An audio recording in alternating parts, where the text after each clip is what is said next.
Hello, Pa Ndangam. This is Dr. Cho Ayaba. I was happy to listen to you, just knowing you're fine. I hope God should protect you until independence. I listened to your message with a lot of sadness. At a moment like this, your voice should be that of reason, that of objective appreciation of reality. I had expected to hear from you as a statesman, the same way I have demanded Professor Carson Anyangwe to wear his statesman's hat and look at what is going on in our struggle and take a stand, because the decisions we make today are informed by our experiences. Before I respond to a specific issue you raised in your audio, let me remind you of certain things.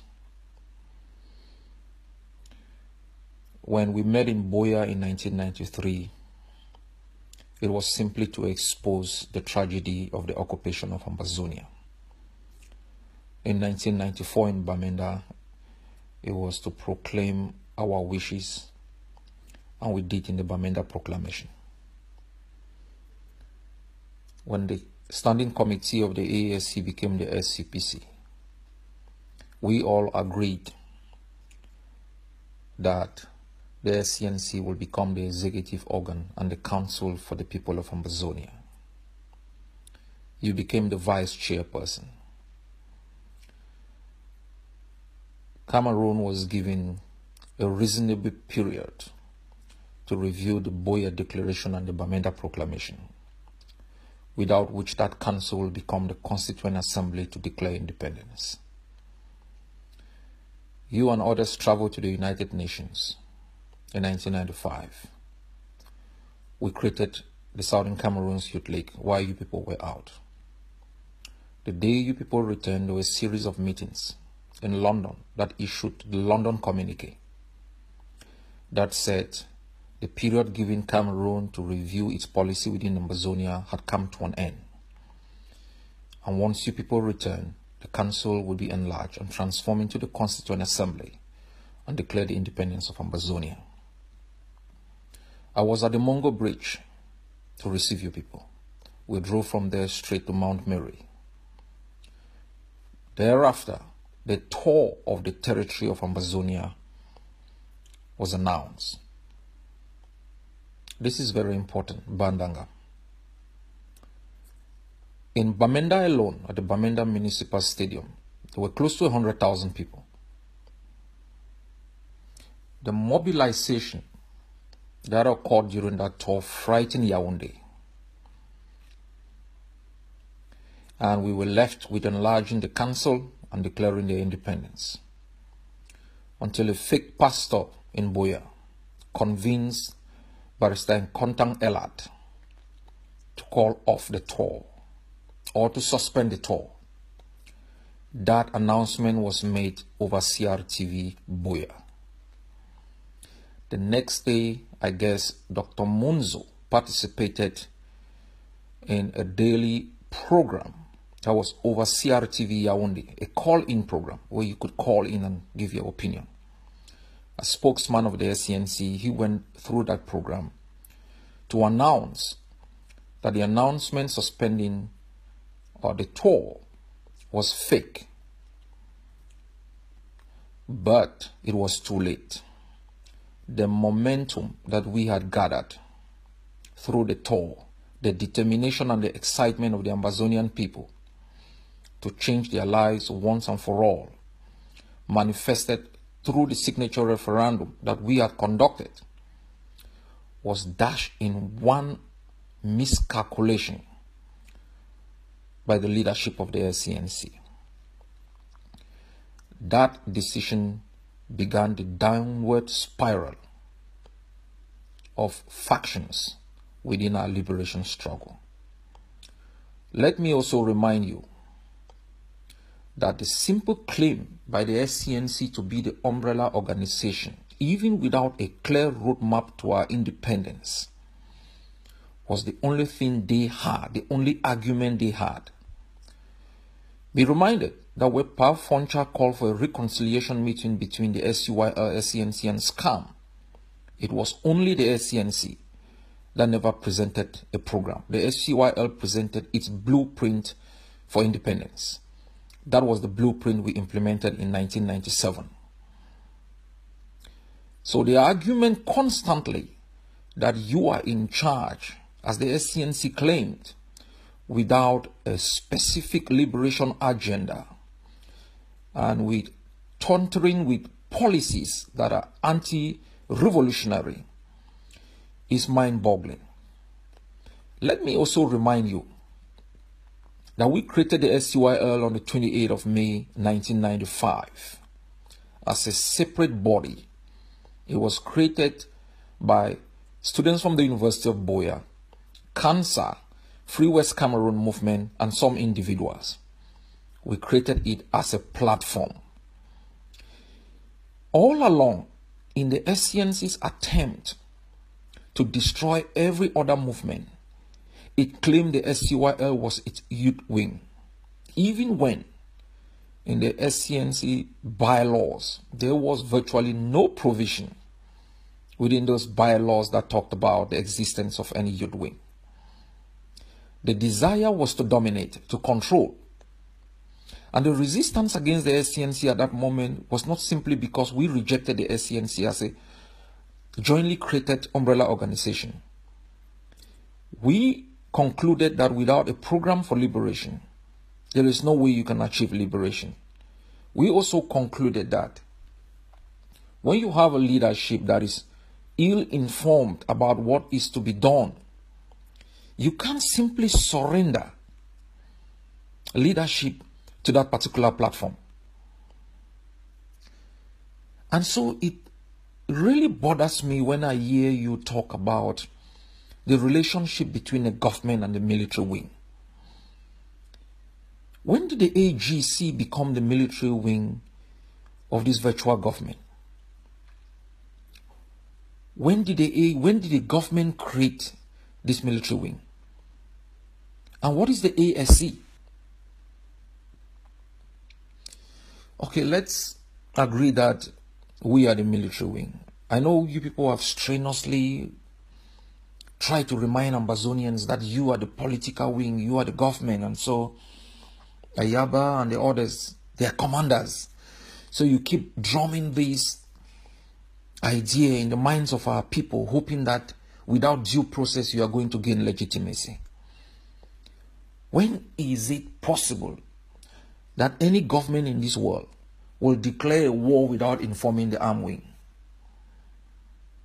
Or how could the government even end that war without telling the commanders that henceforth there will be no combat? We are suspending military operations. Don't you think governments would first communicate this information to the generals that communicate it to the soldiers on the ground, so that once they make that political decision, it's respected? Have you read the communication from all the defense groups, from the ADF, you have the AMF, the ASC, which is formed by the same government? What is it that informs you people about how we should be able to defeat La Republique? We met in Washington and agreed that there would be no return to schools.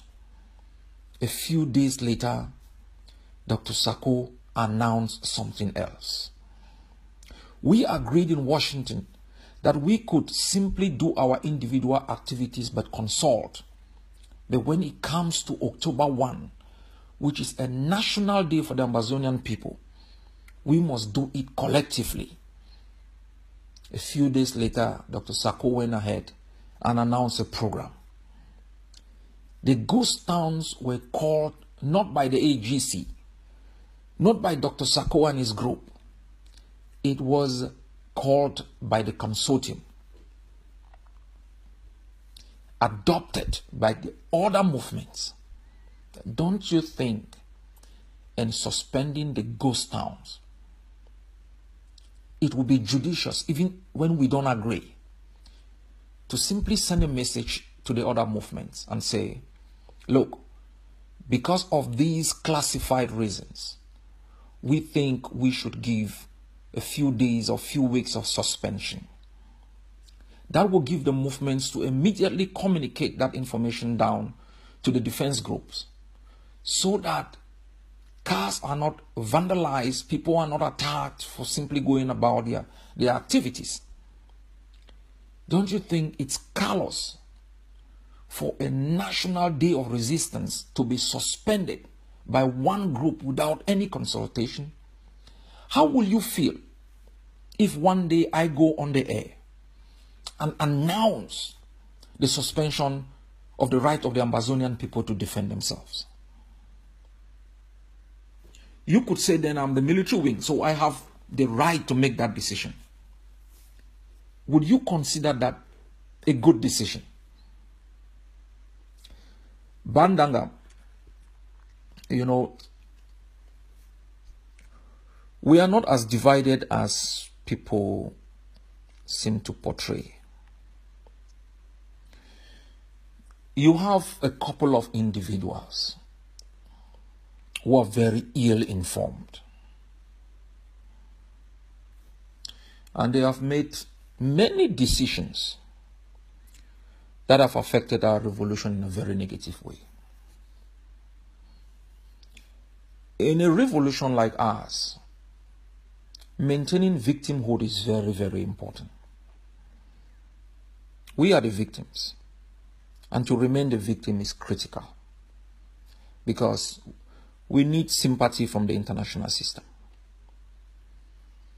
When Cameroonians were asked to leave the territory, it's a popular decision. It's a very popular decision. It's sweet. Let them leave. Of course we are angry. And I guess if you sample the opinion of majority of Amazonians, they would think these people should leave. What are the consequences on our revolution? What are the implications of that decision in terms of the implementation process? That is what leaders sit and analyze. Cameroonians can still live without you making a call that could translate into the brutality on Cameroonians, which could have a negative impact on our revolution. Don't forget, more than 250,000 Amazonians are in the bushes. Tens of thousands are in Nigeria. Some have moved into La République. La République didn't call for them to move. Its actions created a situation of insecurity. You asked UN cars to be confiscated. Of course we are angry with the UN. Of course they betrayed us. Of course the British betrayed us. Of course the French are supporting La République and killing our people. Should I ask our people to attack the British embassy? To attack the French embassy? To attack the UN mission? How suicidal can that be? What will you gain? Without attacking anyone, we have been able to make CAF to suspend Cameroon from hosting the African Cup of Nations. Without brutalizing Cameroonians, they are gradually buying into our mode of resistance. And we hope, like the Eritreans did in Ethiopia, for it to replicate within Cameroon. Why antagonize? Why make ordinary Cameroonians your enemy? Why create other enemies when the main enemy you are dealing with is even so difficult for you?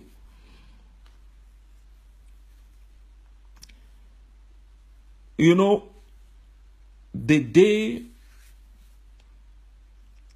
we will get our own Mandela, someone who says, after 18 years in jail, I am not going to renounce violence against a system that uses violence to maintain a regime of segregation. The day we find in one leader the strength, the stamina in reason, in strategy, in capacity, in mobilization to lead us, we will retire. We will support that leader. I don't know if you think Dr. Sako and the attitude of Chris Anu and others present to the Ambazonian people that kind of leadership. I know some people think we should all come together. That is a good idea. And I think that we work on a daily basis to try to find a common ground. But you should be reminded that what we are observing in this revolution is what we have observed in the attitude of Cameroon. When in 1996 they tried to destroy, they destroyed every other political organization, formed the CNU and the CPDM later on to become the only voice. And we know the results today. When the SDF was formed, they created so many other organizations to undermine the SDF. And they succeeded. They created amongst themselves the Bello Bobas and others to portray to the world that the SDF was the stubborn organization. The SDF was the radical organization. John Frundi was the radical who was not willing to compromise. That is what is playing out today, where the AGC is seen as a spoiler, being presented as a spoiler, and Ayaba is seen as wanting to get power. These tactics from Cameroon has led to the disintegration of Cameroon. And I can assure you, these same tactics from the SCNC destroyed the SCNC. The same tactics led unfortunately to the kidnapping of Pa Tassan and the others. The same tactics being employed will have devastating consequences. We should learn to coexist. When it comes to measure decisions, we should communicate. And I think if you will not agree with me taking a measured decisions on major issues concerning Ambazonia, you should accept that these guys didn't call for the ghost towns. And to simply try to test their power and popularity by calling it off has backfired. Created more confusion where there should be no confusion. And there are a lot of things going on now. BA has called for the disarming and integration of our people. Just after that, we call for the suspension of a ghost town. How untimely. Isn't it the moment to tell BA that you call for the disarming of our people, we will intensify the campaign? Even if you want to suspend ghost towns, why don't you give a few days, a few weeks, and not to give BIF some reason to say his policy aligns with the actions of the Ambazonian leadership? Pa Ndangam, I'm disappointed with your statement, and I think you are quite wrong in your argument. I think the ghost town should continue because it's the one day we have collective resistance in Amazonia, and I think most liberation struggles really succeed because civil society partake in that resistance. If you suspend the ghost town like we suspended the mobilization in 1995, like the SDF suspended the ghost town, it's going to kill and destroy this revolution. The revolution will now remain only an armed struggle issue without the population partaking, and the armed struggle will be destroyed because the armed struggle survives because of the protection of the population, the understanding of the population, and the participation of the population. God bless you and give you long life to see a free homeland. Thank you.